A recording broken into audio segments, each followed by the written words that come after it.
नमस्कार दोस्तों, welcome to the my YouTube channel knowledge talk. दोस्तों, आज इस टॉपिक पे हम लोग बात करने वाले हैं कि भारत ने पहला deep water transshipment port Kerala के विजिंजाम में बना करके तैयार कर लिया गया है, जिस पे जल्द ही ऑपरेशन शुरू होने वाले हैं और ट्रेड वहां से चालू होने वाला है, जिससे भारत को पर ईयर 220 मिलियन डॉलर की बचत होने वाली है। तो इसी टॉपिक पे आज बात करने वाले हैं। चलिए आगे बढ़ते हैं। पर दोस्तों, आगे बढ़ने से पहले अगर आप हमारे चैनल पर नए हो तो चैनल को सब्सक्राइब करें, लाइक करें और शेयर करें। तो दोस्तों, केरल के विजिंजाम में पहला भारत का इंटरनेशनल सी पोर्ट, जो कि डीप वाटर मल्टीपर्पज सी पोर्ट होने वाला है, वो बनकर तैयार हो गया है, जिसे अडानी ग्रुप ने केरल गवर्नमेंट के साथ मिलकर के बनाया है। आप जिसमें न्यूज़ देख सकते हैं कि PM Modi to commission Vizhinjam international sea port in Kerala today. आज से ये 3-4 दिन पहले का आर्टिकल है दोस्तों, जिसमें हमारे माननीय प्रधानमंत्री नरेंद्र मोदी जी ने इस पोर्ट को, राष्ट्र को समर्पित कर दिया है और इस पे जल्द ही ऑपरेशन यहाँ पे स्टार्ट होने वाले हैं।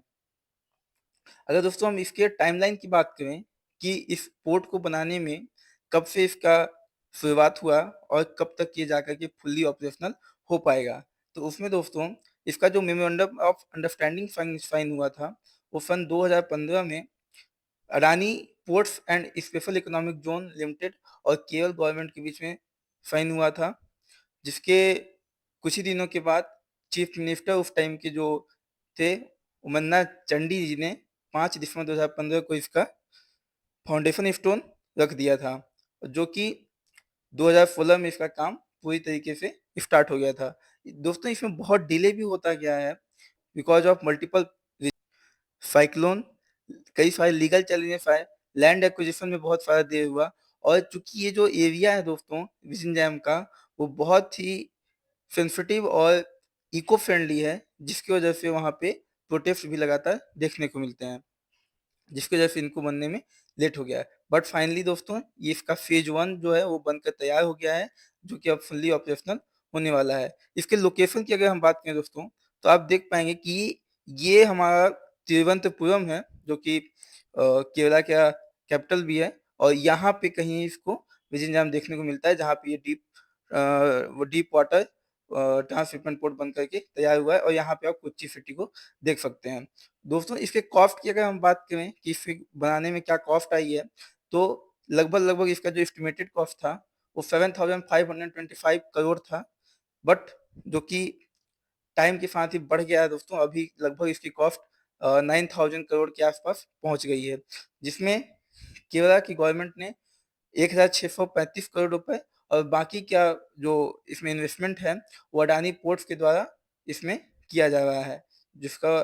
आगे चल करके अडानी पोर्ट्स इसके ऑपरेशन को भी देखने वाला है। दोस्तों, ये जो पोर्ट है, ये पब्लिक प्राइवेट पार्टनरशिप के तहत बनाया गया है, जिसमें जो लीगल मालिकाना हक होता है वो गवर्नमेंट का होगा, बट उसको डेवलप करना, उसको ऑपरेट करने के लिए प्राइवेट प्लेयर को बिड में शामिल किया जाता है। और ये इसका जो टोटल फेजेस जब इसके खत्म हो जाएंगे बन करके, तो लगभग 16,000 करोड़ का प्रोजेक्ट बन करके तैयार होगा। इसके कुछ हम की फीचर्स की अगर दोस्तों बात कर लें, तो लोकेशन आप जानती हैं, विजिंजाम तिरुवनंतपुरम केरला इंडिया में बनकर ये तैयार हुआ है। इसको डेवलप करने वाला Adani ports and special economic zone है, with the partnership of Kerala government. Type की बात करें तो all weather deep water greenfield sea port है। ग्रीनफील्ड दोस्तों वो होता है, जैसे आप मानो कि एक हाईवे है जो पहले 2 लेन का था, गवर्नमेंट उसको अपग्रेड करके 4 लेन या 6 लेन बनाने जा रही है। तो दोस्तों, ये ब्राउनफील्ड प्रोजेक्ट हुआ, क्योंकि पहले से वहाँ पे कंस्ट्रक्शन हो रखी है, बट जब फुल्ली न्यू कंस्ट्रक्शन होता है लैंड एक्विजिशन के साथ, तो वहाँ पे उसको ग्रीनफील्ड बोला जाता है। तो ये जो पोर्ट है, ये एक तरीके से ग्रीनफील्ड पोर्ट है, क्योंकि इसके पहले वहाँ पे कोई भी पोर्ट नहीं था। और ये दोस्तों ट्रांसशिपमेंट पोर्ट इसीलिए इसको कहा जा रहा है, क्योंकि इसकी जो नेचुरल डेप्थ है वो 20 मीटर के आसपास है, जो कि जो बड़े वेसल्स होते हैं दोस्तों, जो बड़े शिप होते हैं जिनमें कई देशों का सामान लोड होता है, उनको अपने किसी भी पोर्ट पे डॉक करने के लिए जो डेप्थ चाहिए पानी की, वो डेप्थ भी बहुत ज़्यादा चाहिए, क्योंकि वो अगर ज़्यादा डेप्थ नहीं होता तो वो नीचे फँस जाते हैं, अ, वो शिप। तो जिसकी वजह से उनको वहाँ पे लाने के लिए जो डेप्थ है पानी का, वो डेप्थ का पानी बहुत ज़्यादा होना चाहिए, ताकि वो ईज़िली वहाँ पे डॉक करें और सामान उतारें और फिर आगे दूसरे देश को चले जाएँ। बट इसका जो नेचुरल डेप्थ है वो 20 मीटर है, जो कि आस-पास के जितने भी पोर्ट हैं इंडिया में, और कोलंबो पोर्ट हो गया और सिंगापुर का पोर्ट हो गया, उनसे सबसे ज़्यादा देखने को मिलता है। इसकी स्टार्टिंग बर्थ अगर हम बात करें दोस्तों, तो एक कंटेनर बर्थ है फेज़ 1 में, जो कि आगे चल के एक्सपेंड हो जाएगी जब उसके फेज़ 2 और फेज़ 3 का काम कंप्लीट होगा। इसकी हैंडलिंग कैपेसिटी की बात करें दोस्तों, तो 1 मिलियन टी है एनुअली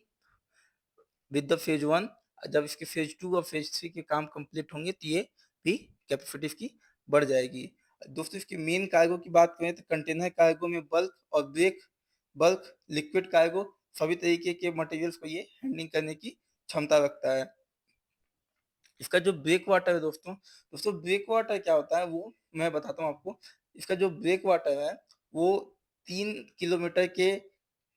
आस-पास है। दोस्तों ब्रेक वाटर ये होता है, जैसे आप यहाँ पे देखो, जैसे ये है आपका पोर्ट है, यहाँ पे आपकी कोई शिप जैसे डॉक की हुई है, तो कभी कोई तूफ़ान आया, कोई लहरें उठती हैं, तो उससे क्या है कि इस पोर्ट को नुकसान ना हो, इसलिए इस प्रकार की एक दीवार बना दी जाती है पोर्ट के आगे, ताकि किसी प्रकार का अगर कोई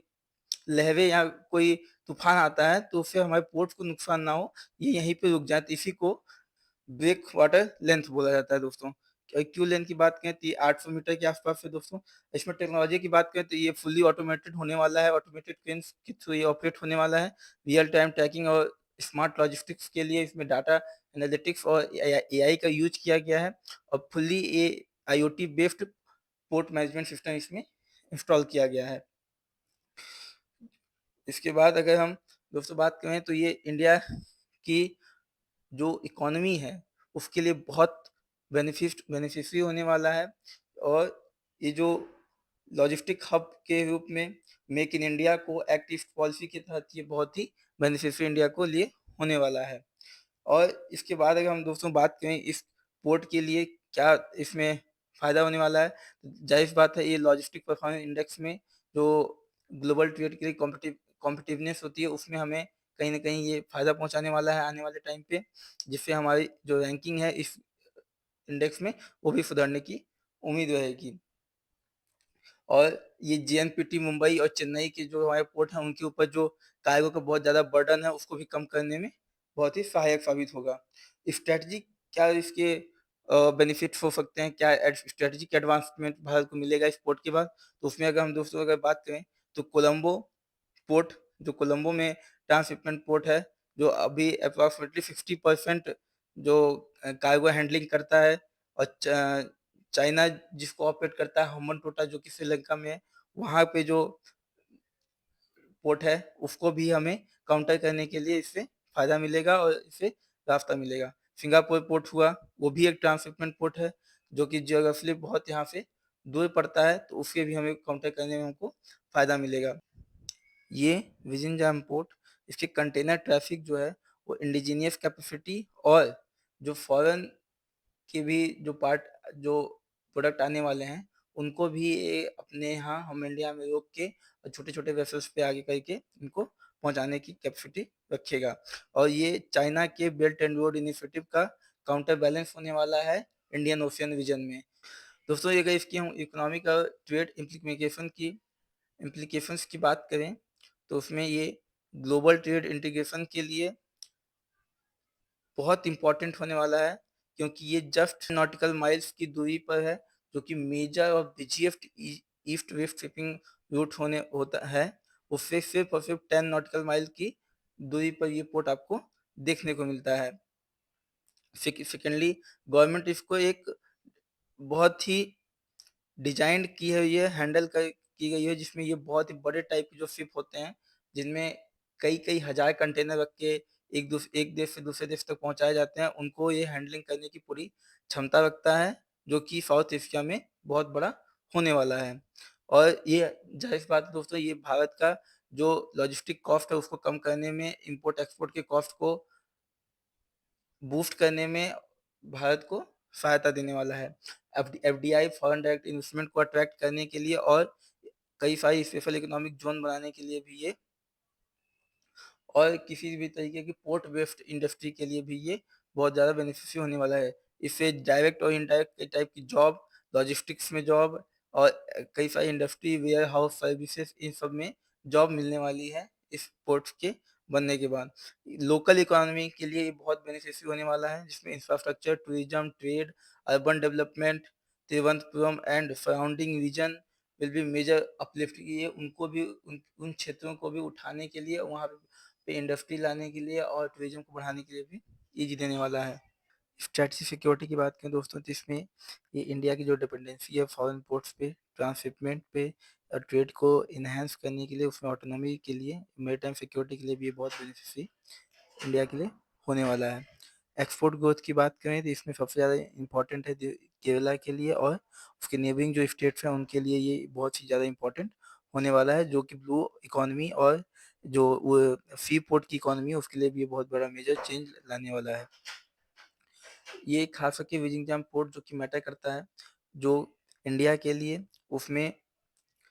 सबसे ज़्यादा इम्पोर्टेंट ये है कि ये जो इसका जो लोकेशन है वो 10 नॉटिकल माइल्स की दूरी पर है east west international shipping root पे, जो कि बीजीएफ शिपिंग रूट माना जाता है अभी तक का। इसमें आप ये देख सकते हैं दोस्तों कि यहाँ पे कहीं पे हमें केरला का ये पोर्ट देखने को मिलता है, और ये आप देख सकते हो ये है जो east west international east west shipping root जो आपको देखने को मिलता है। तो कहीं ना कहीं इससे भी इंडिया इसको इस लोकेशन से भी इस पोर्ट को बहुत ज़्यादा फायदा होने वाला है। इसका जो क्विक अराउंड टाइम है या जो टर्न अराउंड टाइम है वो भी बहुत तेज़ी से कम होगा, और जो जिससे कि जो बड़े-बड़े ट्रांसशिपमेंट वेसल्स हैं उनको हम हैंडलिंग कर सकते हैं, और उसके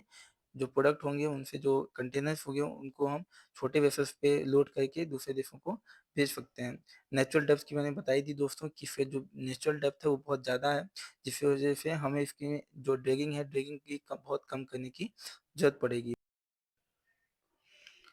और इसमें जो इकोनॉमिकल और रीजनल बेनिफिट्स की अगर हम दोस्तों बात करें तो इंडिया की जो डिपेंडेंसी है फॉरेन इंपोर्ट्स पे वो कम होगी। लोकल जॉब्स, लोकल इकोनॉमी को बूस्ट मिलेगा इससे। इंडिया की जो मैरीटाइम इंफ्रास्ट्रक्चर है सागरमाला प्रोजेक्ट उसको भी बढ़ाने में ये बहुत ज़्यादा